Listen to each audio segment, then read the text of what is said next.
Hello, dear friends. I received a AV receiver for repair. It's a fairly new model. The problem is that it doesn't produce any picture or sound. This is presumably due to a short in the HDMI cable. The defect occurred when the amplifier was disconnected from power but still had working TVs connected HDMI cables as well as a subwoofer amplifier. I'm attaching an illustration with the connection diagram. I received it from the owner. Currently, the receiver powers on and generally works. You can even play around with the function selection on the built-in display. However, it doesn't display any HDMI outputs or sound on the speaker jacks schnacks. So let's try to figure out what could be wrong with this receiver. We'll start by diagnosing the HDMI ports using an initialization tester. It has an additional function for testing USB and HDMI ports. It's a handy feature. If you're interested, I've included a link to it in the description below this video. I plugged the connectors in. First, one of the input ports. It should be working since nothing was connected to it when the defect appeared. It shows 0.71E471 volts on all lines. The other connector shows the same.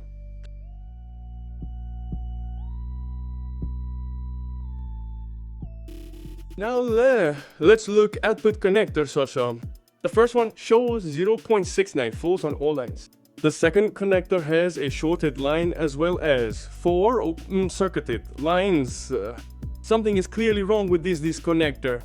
And the third one, my tester doesn't detect any connections there at all. So we have a clear problem with the two HDMI outputs. We need to figure out what's wrong with them. To do this, I'll have to disassemble the case. I unscrew the screws and remove the cover. The electronics board responsible for all the HDMI connectors is located here. We're interested in this part of the board. The output connectors are soldered here. I carefully inspect the components in the required order. Almost immediately, I found a clearly burned element under the position D3806. There's a hole in its housing. It's a diode. It's located on the hot plug detection pin put in. I've included the pinout just in case. The burned out diode is located in the circuit of the third HDMI output called TV2. Similar diodes and other connectors are all fine. When tested, the faulty diode shows 0.235 volts. The voltage drop across the working diodes is a 1.8 volt divolter. Well, I'll try desillustrating the faulty soldering the faulty diode and see what happens. Maybe the output will work. Although you must admit this is a bit naive given the open and short circuits on the lines of one of the other connectors. And quite expectedly, nothing changed in the device's behavior. This means we still need to figure out which component is responsible for the HDMI output. See, it's obviously located under this heatsink. I need to remove it and inspect it. I remove the board. To do this, I unscrew the mounting screws and disconnect the connectors and antenna cables up. This is what the board looks like. I'm inspecting it from the back. I didn't find any obvious defects here. I can move on to dismantling the heatsink under which the potentially faulty component is located. I soldered the fastener with lid containing solder to slightly lower the melting temperature of the solder and thereby make the work easier. I carefully desolder the heatsink. Done. This is what the thermal rubber that connects the microcircuit to the heatsink looks like. There is a black spot here. This is a trace of burnout. Now let's look at the microcircuit itself.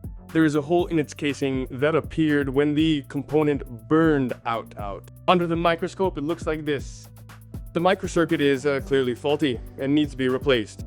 Model Panasonic MN864807. ADM. I ordered a new, identical microcircuit. While the component is in transit, I can prepare the mounting holes for the heatsink. I remove excess solder from them using copper braid.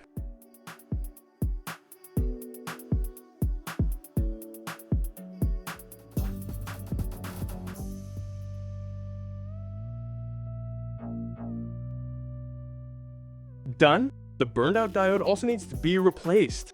I desoldered the required component from the donor board, and by the time the work was finished, the new chip had already arrived. This is what it looks like. Just in case, I've left a link to the seller in the description. I'll be replacing the chip using a bottom heater, which I use as a separator for separating the display modules. The board doesn't fit quite as well on his workbench, but I don't think that's a problem. I decided to remove the additional board along with the ribbon cable to make the board look less bulky. It's still unclear how this might affect heating. I set the workbench temperature to 200 degrees Celsius. As soon as the temperature approaches this value, I begin desoldering the chip.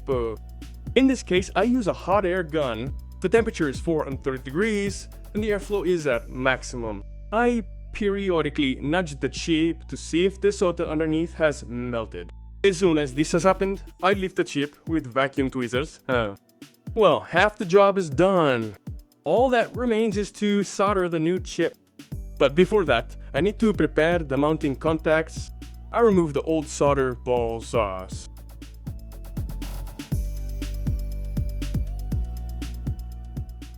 Done! I rinse off the used flux. Next, I apply a special flux for soldering. It's important to wet all the mounting contacts with it, and it's also best not to leave any solid particles. My flux is quite old. I bought it back in 1922, and over time, small crystals have formed in it. I have to make sure they don't remain in the soldering area.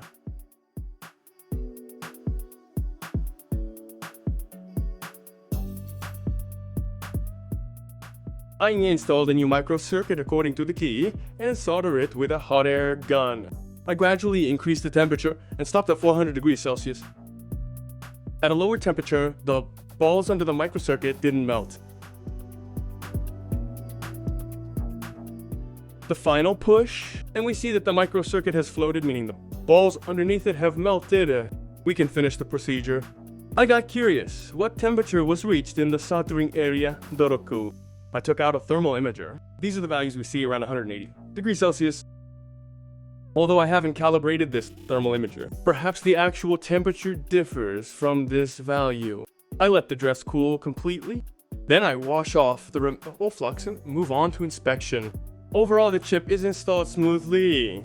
I can install the heatsink and check its operation. Of course, I can test it without the heatsink, but I don't want to remove this port from the receiver again. It's too time-consuming and inconvenient. Besides, some components might not survive it at all since some of the connectors have to be severely deformed to disconnect. Board is already in place. I'll connect the monitor and power supply.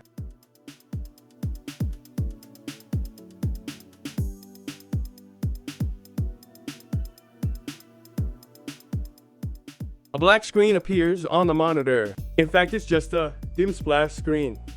Finally, an image appears on the monitor. There's a response to the remote control and I can navigate the settings menu. The image is output to the second HDMI output. I couldn't output anything to the first and third outputs even on a large monitor. Perhaps they operate in some special modes. I also checked the sound.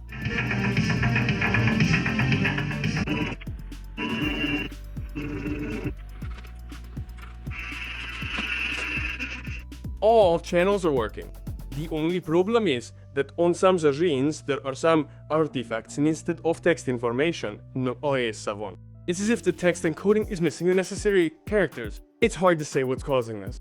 I mentioned this to the owner, who replied that he tried flashing the device himself or tinkering with the settings. He's already satisfied with the receiver's current condition. Therefore, I've completed the repair at this point. The device has already been sent back to the owner. Let's hope the defect doesn't reoccur. Well, my dear friends, that's all for today. Thank you all for your attention, and I'll see you at other repairs. See you soon.